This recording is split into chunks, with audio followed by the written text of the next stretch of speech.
Kottayam nursing കോളേജിലെ റാഗിങ്ങുമായി ബന്ധപ്പെട്ട് ഇപ്പോൾ നടപടി. പ്രിൻസിപ്പൽ പ്രൊഫസർ സുലേഖ എ.ടിയെ സസ്പെൻഡ് ചെയ്തിരിക്കുന്നു. അസിസ്റ്റന്റ് പ്രൊഫസർ അജീഷ് പി മാണിക്കും സസ്പെൻഷനുണ്ട്. ഷഫീദ് റാവുത്തർ വിവരങ്ങളുമായി. ഷഫീദ്, വിശദാംശങ്ങൾ. പക്ഷേ ഈ കോട്ടയം നഴ്സിംഗ് കോളേജിൽ നടന്ന ക്രൂരമായിട്ടുള്ള റാഗിംഗ് സംഭവം അത് കഴിഞ്ഞ കുറച്ച് മണിക്കൂറുകളായി കേരളത്തിലാകെ ചർച്ചയിലാണ്. വിദ്യാർത്ഥി സംഘടനകളടക്കം ഈ വിഷയത്തിൽ പ്രതിഷേധവുമായി രംഗത്തെത്തുകയും ചെയ്തിരുന്നു. ഇതിന് പിന്നാലെയാണ് ഈ വിഷയത്തിൽ മെഡിക്കൽ വിദ്യാഭ്യാസ വകുപ്പ് ഡയറക്ടറുടെ പ്രാഥമിക അന്വേഷണത്തെ തുടർന്ന് ആരോഗ്യവകുപ്പ് നടപടിയിലേക്ക് കടന്നിട്ടുള്ളത്. രണ്ട് പ്രധാനപ്പെട്ട നടപടികൾ ഇപ്പോൾ ആരോഗ്യവകുപ്പ് തീരുമാനമായി ഇറക്കിയിട്ടുണ്ട്. അതിൽ ഒന്നാമത്തെ കാര്യം, ഈ കോളേജിന്റെ പ്രിൻസിപ്പൽ പ്രൊഫസർ സുലേഖ എ.ടിയെ സസ്പെൻഡ് ചെയ്തിട്ടുണ്ട്. അസിസ്റ്റന്റ് വാർഡന്റെ ചുമതലയുള്ള അസിസ്റ്റന്റ് പ്രൊഫസർ അജീഷ് പി മാണിയെയും അന്വേഷണ വിധേയമായി സസ്പെൻഡ് ചെയ്തിട്ടുണ്ട്. കൂടാതെ ഹൗസ് കീപ്പർ കം സെക്യൂരിറ്റിയെ അടിയന്തരമായി നീക്കം ചെയ്യാനും ആരോഗ്യവകുപ്പ് മന്ത്രി വീണ ജോർജ് നിർദ്ദേശം നൽകിയിട്ടുണ്ട്. റാഗിംഗ് തടയുന്നതിലും ഇടപെടുന്നതിലും വീഴ്ച പറ്റിയെന്ന മെഡിക്കൽ വിദ്യാഭ്യാസ വകുപ്പ് ഡയറക്ടറുടെ അന്വേഷണത്തെ തുടർന്നാണ് ഇവർക്കെതിരെ കർശന നടപടി ഇപ്പോൾ ആരോഗ്യവകുപ്പ് എടുത്തിരിക്കുന്നത്. ഉന്മേഷ്.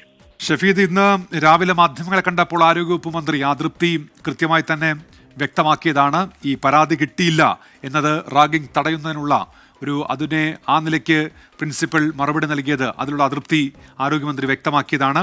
ഈ അടുത്ത നടപടിക്രമം എങ്ങനെയായിരിക്കും? ഇത് പ്രാഥമികമായിട്ടാണല്ലോ സസ്പെൻഷൻ.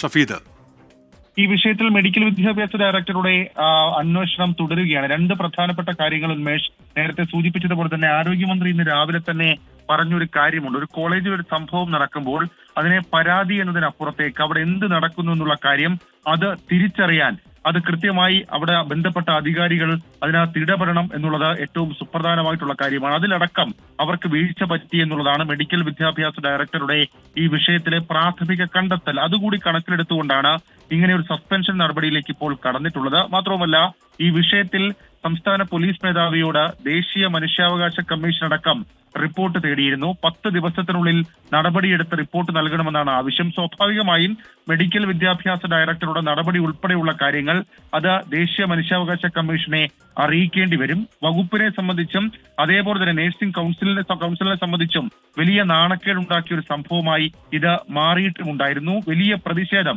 ഇതുമായി ബന്ധപ്പെട്ട് ഉയരുകയും ചെയ്തൊരു സാഹചര്യത്തിലാണ് വളരെ പ്രധാനപ്പെട്ട ഒരു നടപടിയിലേക്ക് കടന്നത്. കൂടാതെ ഇതിൽ തുടരന്വേഷണത്തിൽ ഒരു തരത്തിലുള്ള വീഴ്ചയും ഉണ്ടാകരുതെന്ന് ആരോഗ്യമന്ത്രി നിർദ്ദേശവും നൽകിയിട്ടുണ്ട്. ഉന്മേഷ്. കോട്ടയം ഗവൺമെന്റ് നഴ്സിംഗ് കോളേജിലെ റാഗിങ്ങുമായി ബന്ധപ്പെട്ടാണ് ഇപ്പോൾ ആരോഗ്യ വകുപ്പിന്റെ നടപടി വന്നിരിക്കുന്നത്. അവിടുത്തെ പ്രിൻസിപ്പൽ പ്രൊഫസർ സുലേഖ എ.ടി, അസിസ്റ്റന്റ് വാർഡന്റെ ചുമതലയുള്ള assistant professor Ajeesh P Mani എന്നിവരെ അന്വേഷണ വിധേയമായി ഇപ്പോൾ സസ്പെൻഡ് ചെയ്തിരിക്കുന്നു.